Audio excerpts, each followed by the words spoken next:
Entrevista da semana.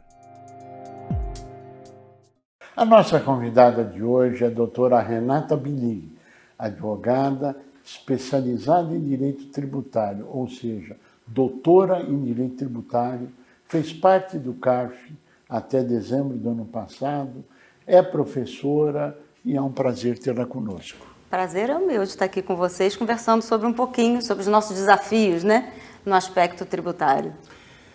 Já que a senhora falou em desafios, doutora, quais são os desafios que a senhora vê na reforma tributária tramitando no Congresso Nacional? Bom, o tema reforma tributária por si só já é um desafio de se trazer à lume, Grande. Não é? Durante muito tempo se fala de uma reforma tributária do consumo e da renda. Começamos com a reforma do consumo na intenção de, quem sabe, ter uma redução da carga tributária.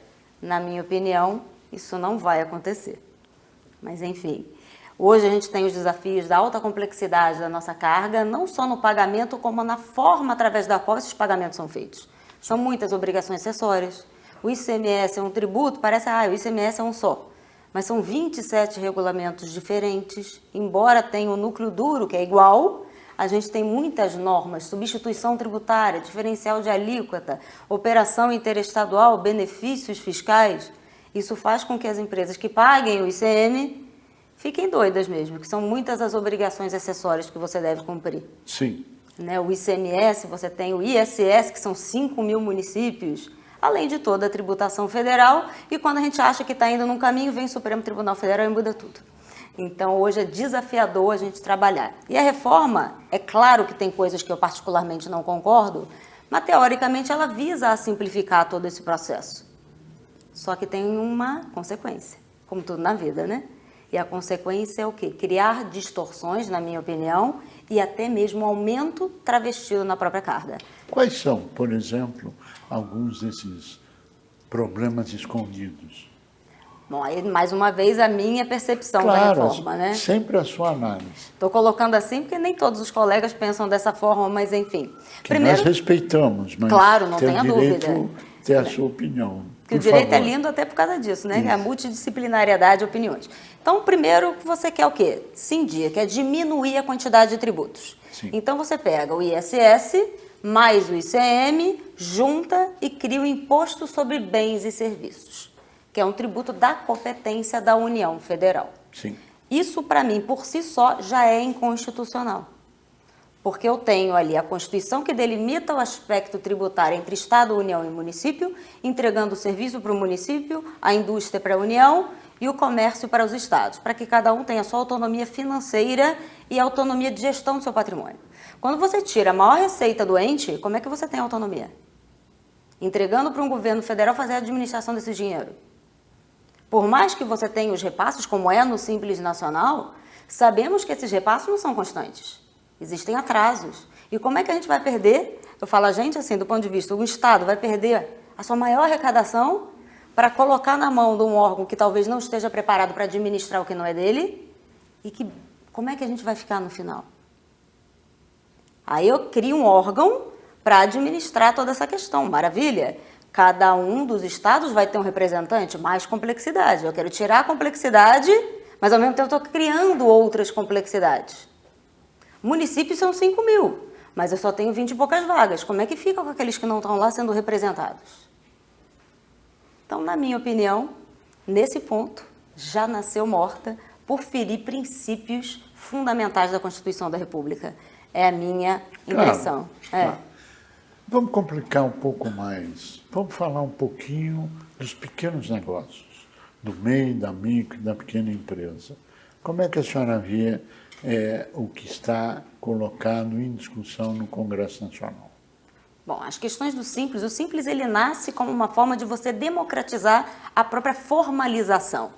E na sequência o MEI ele surge para também possibilitar que pessoas que ainda não têm a estrutura de um início de empresa também possam contribuir, ter um INSS e, ao mesmo tempo, gerir-se dentro do estabelecimento. Então, e está na legalidade. E está na legalidade, que eu acho que é o mais importante. Sim. Ele pode emitir uma nota, ele pode contratar com empresas e ele pode estar inserido em nível de competitividade, guardadas, obviamente, Claro. as devidas proporções.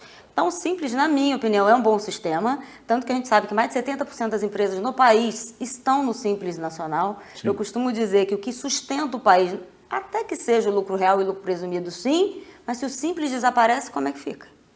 Exatamente. Como é que vai ficar a realidade? Então é muito bonito no papel ficar criando realidades incomparáveis com outros sistemas que não são iguais aos nossos. Então eu não posso comparar banana com laranja quando a gente tem um sistema completamente diferente dos demais. Então se criou essa sistemática que só existe no Brasil, essa complexidade que só existe no Brasil, e eu precisava gerar uma forma do pequeno também inserir-se dentro desse mercado. Nasce o Simples Nacional, com o limite inicial de R$3.600.000.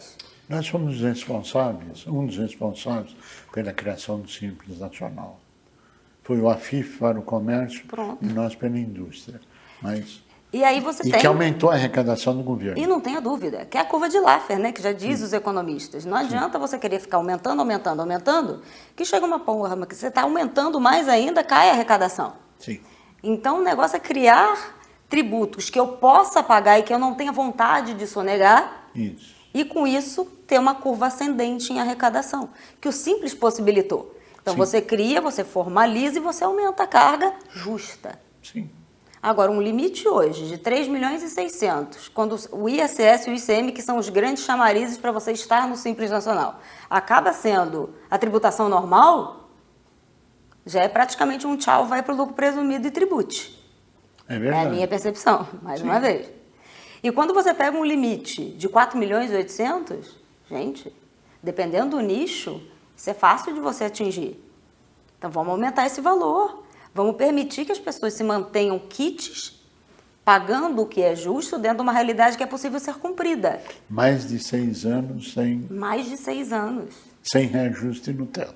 E a inflação está correndo. Sim. A Selic está indo e vindo. E aí, os mesmos 4.800.000 6 anos atrás não é o mesmo 4.800.000 de hoje. Claro que não. Claro E quando a gente pega as alíquotas até do lucro real ou do lucro presumido, quando a gente pega aquele limite dos R$20.000 mês ou 60 mil no trimestre, para ter a alíquota a mais, a adicional de 10%, é outra vergonha. E tem mais de 20, quase 2 décadas que isso não é atualizado. Como se fosse muito difícil pequenas empresas faturarem menos de 20 mil ou mais de 20 mil no mês. É verdade. Então, a alíquota não é 15%. Me desculpe, ela é 25%. Sim, E aí, mas... e aí você acaba Sim. gerando todas essas distorções que às vezes não são faladas, né? É muito bonito no papel, mas como a gente coloca lá na conta, a gente percebe que nem tudo que reluz é ouro. Estamos caminhando para o que na sua avaliação? É aquilo. Mudanças, elas existem. Eu costumo dizer que quando as mudanças estão aqui, não adianta só bater. Claro A que gente não. precisa se adaptar. Claro. Tem coisas que provavelmente briga-se demais e talvez nem saiam do papel. Mas a gente precisa estar programado para uma eventual mudança. A reforma está aí, não tem o que fazer. Ela já foi promulgada, pode ser que a emenda amanhã ou depois seja declarada inconstitucional, a gente não sabe. Sim. Mas enquanto isso, ela está aí. Então, o que eu sugiro que as empresas façam? Se programem, se planejem. Porque isso vai acontecer de uma forma ou de outra. Sim. E aquele que estiver mais preparado vai sair em vantagem daquele que está esperando as coisas acontecerem. Então, por mais que a gente não concorde como profissional, na hora do vamos ver, quando eu auxilio o meu cliente, não é o que eu penso, é o que é melhor para ele dentro do cenário que existe. É E o verdade. cenário, ele está aí. É o fato concreto. E o cenário está aí. Então, o que eu penso ali no vamos ver é irrelevante. O que eu tenho hoje? Como vai ficar? Isso. Então, vamos tentar nos programar para a gente se manter dentro do Isso. mercado. Isso. E se adaptar à realidade que nem eu nem a gente aqui vai mudar absolutamente nada. E se adaptar porque a gente está aqui. Talvez. Nós, Talvez. talvez. Eu nós também podemos ainda mudar tenho alguma algo coisa aí, pronto. sim. Vamos trabalhar para mudar alguma coisa aí, sim. Mas conta para gente. Dentro desse cenário, a senhora que tem uma experiência como conselheira no CARF, Pronto. nos conta como é que é esse julgamento, como é que são esses processos das grandes corporações. Das pequenas nós sabemos. Sim. Entra, julgado, condena e está tudo certo. Conta Mas pra a gente das essa- grandes também não vai ser muito diferente, não. Porque hoje o CARF é um órgão paritário, que eu costumo dizer que sempre entre o judicial e o administrativo, se você puder escolher, escolha o administrativo. Que mal ou bem, você tem pessoas ali que estão de fato comprometidas com a dinâmica fiscal. O CARF ele compõe-se de membros da Fazenda Nacional e membros da coletividade, como eu me encontrava ali. Sim. Então você tem ali metade do colegiado da coletividade e a outra metade do governo. Então você tem a chance de discutir. Sim. Ainda que o voto de desempate tenha voltado a favor do fisco, com algumas melhoras para o contribuinte, você tem ali uma decisão teoricamente técnica. Sim. De 8, hoje 6 pessoas que estão ali analisando na Câmara Superior e a todo o colegiado, que está ali debruçado sobre o conteúdo técnico de qualidade.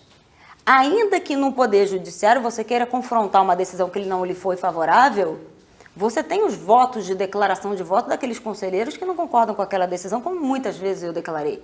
Isso auxilia o magistrado, que às vezes não tem todo o domínio, não porque ele não queira, porque ele não consegue ter o domínio amplo de todas as matérias que são colocadas a ele, de decidir. Sim.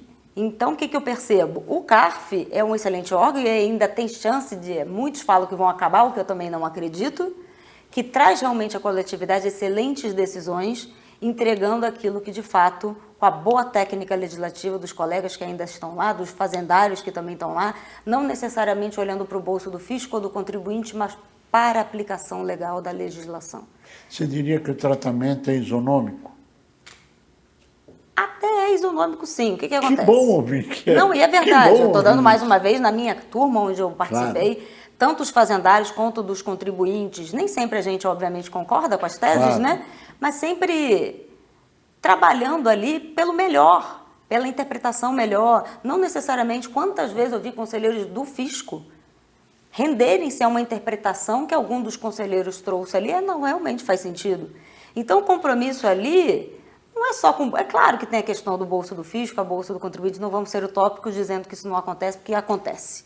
Mas também tem um compromisso com a realidade. Nem toda lei que é publicada ela é legal, ela é constitucional, ela é justa. Aliás, entre justiça e lei, tem um oceano ali gigante entre uma coisa e outra.